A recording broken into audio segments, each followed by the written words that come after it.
what should I do when a client project drags out forever or doesn't respond in a timely manner to layouts? I think we've all had this happen. So maybe you send a layout to the client, some time passes, maybe several days or even weeks, and you don't hear from them.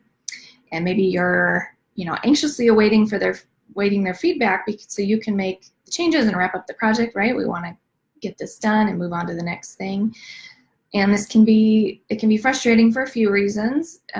Number one, it's hard to just have a bunch of projects hanging out there, kind of moving at a snail's pace. And number two, it's good to wrap things up so you can get paid and pay your bills, right?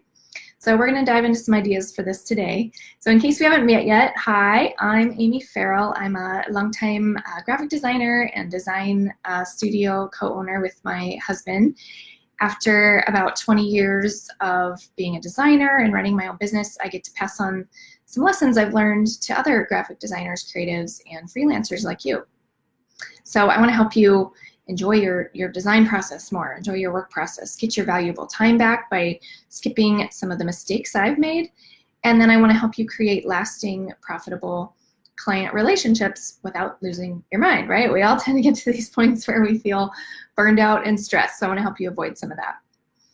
So when I first read this question, what should I do when a client project drags out forever and they don't respond in a timely manner?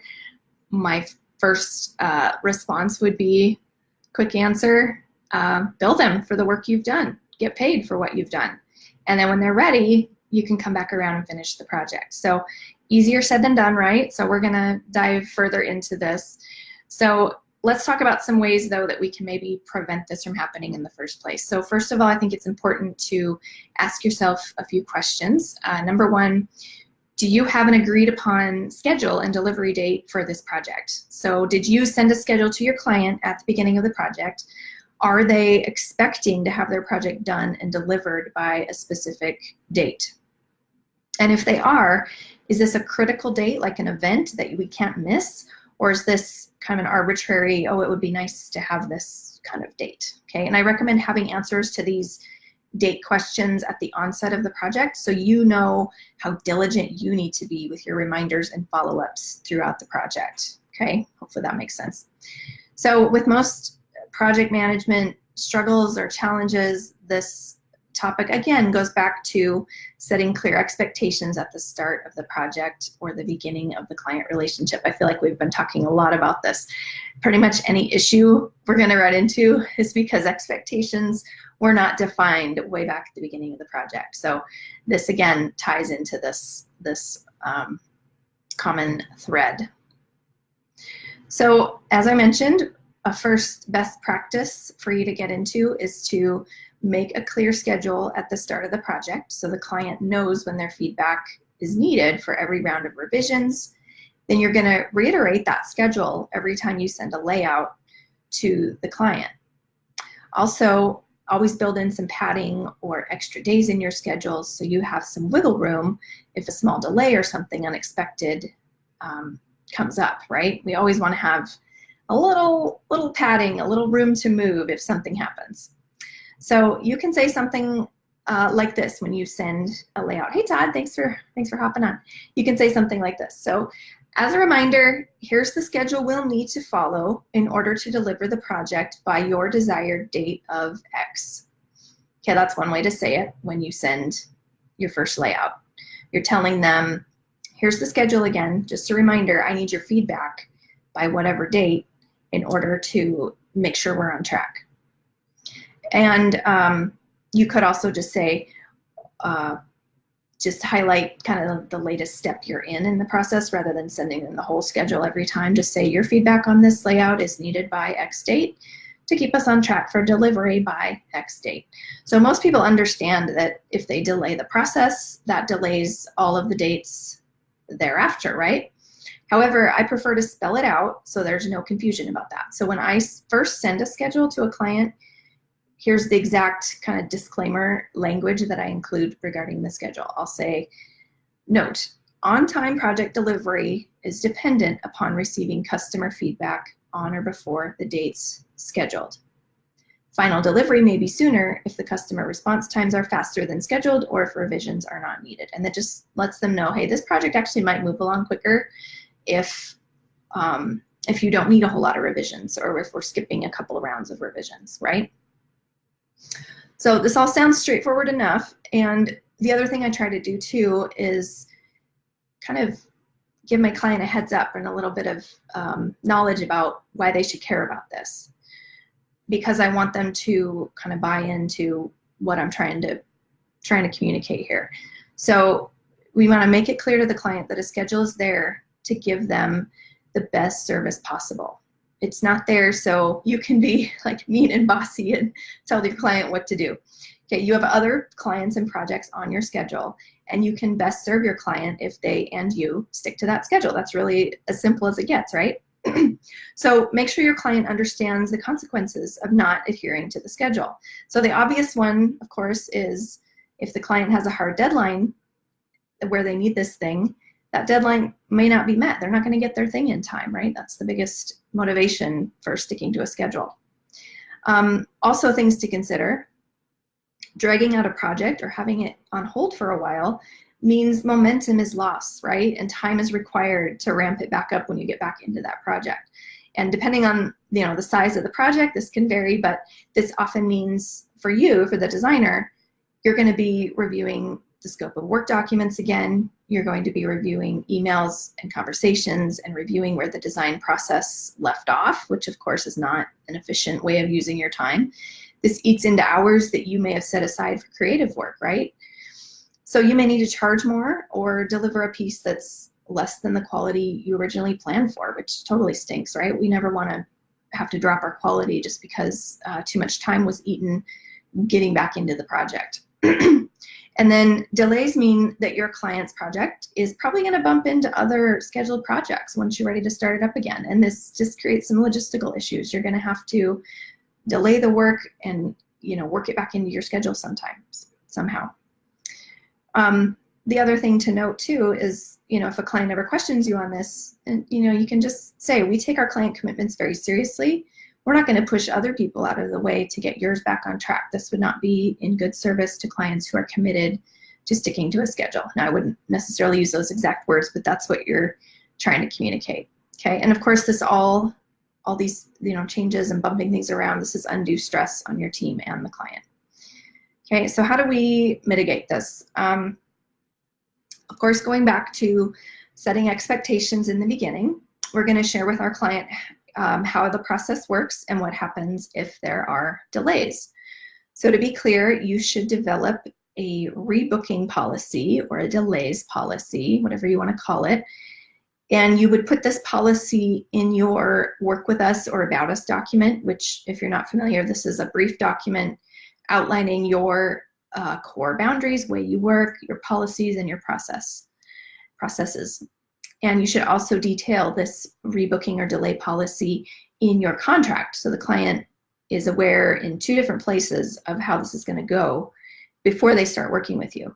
Okay, so I'll share with you our exact rebooking fee language, and feel free to copy paste this if you want. Keep in mind, I'm not a lawyer, so if you want to be extra sure that it's all legal and good, I would run this by your lawyer. So we just have a subheading in our contract and in our work with us document. It says, project delays. We understand that life happens. Delaying things a few days typically isn't a problem, but if your project is on hold for more than 2 weeks through no fault of ours, a $200 rebooking fee will be assessed to get it back onto our schedule, and the original milestones and deadlines will be readjusted per the new timeline. And then I also add, just to explain a little bit why there's a fee, I add this line as well. As you might expect, time and effort on our end is required to reschedule projects, so there is minimal impact to other projects already in process. If you suspect you may fall behind on the schedule for whatever reason, please notify us immediately so we can try to help you avoid a rebooking fee. So I'm, letting them know, here's what's going to happen if your project's delayed more than 2 weeks. However, I'm here to help you. So if you suspect something's going to happen here, let me know right away and we'll see what we can do. Okay? So here's how this can go, assuming you have done the things I just mentioned. So if you send a layout, the client misses the feedback deadline, the first thing you can do is just send them a reminder email or give them a call. Maybe they just forgot. Maybe they're busier than expected, which happens, of course. So in your reminder, reiterate the schedule again. Say, you know, in order to deliver this project by the date you want it, we need your feedback today. You know, yesterday would have been nice, but this is where that wiggle room comes in, right? So if you wish to put your project on hold, let me know right away so we can help you avoid a rebooking fee. If I don't hear back from you by X date, I will place the project on hold. This gives them another chance, and hopefully this gets things up and running again, okay? If they don't respond to that email, letting them know that their project is gonna go on hold, you're gonna send another email letting them know their project's on hold, and at that time you can also send an invoice for your rebooking fee and ask them to pay it once they're ready to start the project back up. And remember, this shouldn't be a big surprise to them since you've already stated this in your Work With Me document and your contract. This is a policy you have in place, okay?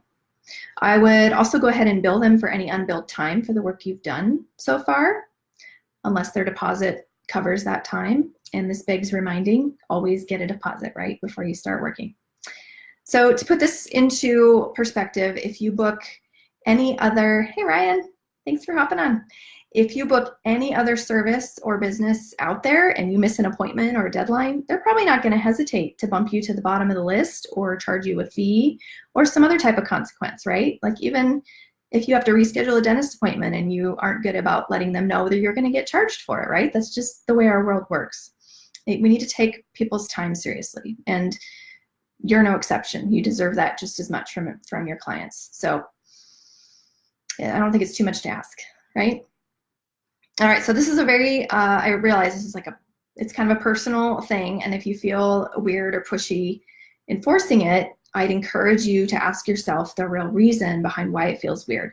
Is there genuinely a good reason not to enforce your delay policy or your rebooking policy?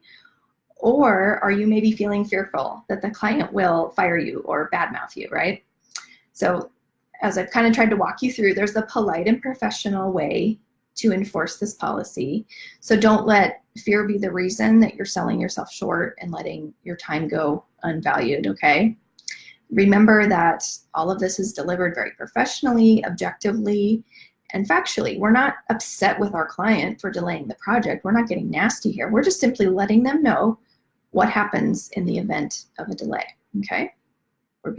It's just the way business is run, okay? So I'll be completely honest with you guys. I usually do not enforce this. So after I've just told you to go enforce it, here's the real truth of how I do things, okay? I usually don't enforce this because I've decided for me, it's okay just waiting for the project to come back around when the client's ready. So I will go ahead and bill for the time we've spent on it if that time has exceeded the deposit. But to be completely transparent, we're in a place in our business where most clients we've worked with for years, like, you know, more than 3 years or so. So this type of thing doesn't bother me because I trust them. I know that the projects are always going to come back around and that they will pay me. They eventually come back to us to finish their projects, and that's completely fine, okay? And that's a choice that myself and Todd have made. I will send out periodic reminders, especially if we hit a slow week. So that said, if you're working with a new client, still getting to know them, or you're not yet very busy in your business, I would absolutely recommend that you put a delay or rebooking policy in place and enforce it so that you can consistently get those projects finished in a timely manner and start building up that consistent revenue, okay? That's gonna be really important for you. So I hope that helps you today. I have a couple of other approaches that I think I'll put in an email for you guys today. I don't want to be on here too long, keeping you guys away from your important Monday work. If you're not yet on my email list, you can sign up for that by going to designingsuccess.co. Designingsuccess.co. I'll drop a link with this video too, so you can find it. So I hope that helps you. And also, if you'd like to have some email scripts and language to help you navigate what I talked about today, some examples maybe that you can copy and paste for your own projects. Please leave me a comment and let me know, and I will put together a free resource, for you that you can grab in the Facebook group. And by the way, if you're not a part of the Facebook group yet, I will drop a link for that too. We would love to have you. So, all right, thanks again for watching today. I hope this was helpful. As always, leave me any questions, comments, anything, and I will get back to you just as soon as I can. All right, have a wonderful day and a great week. I'll talk to you later. Bye.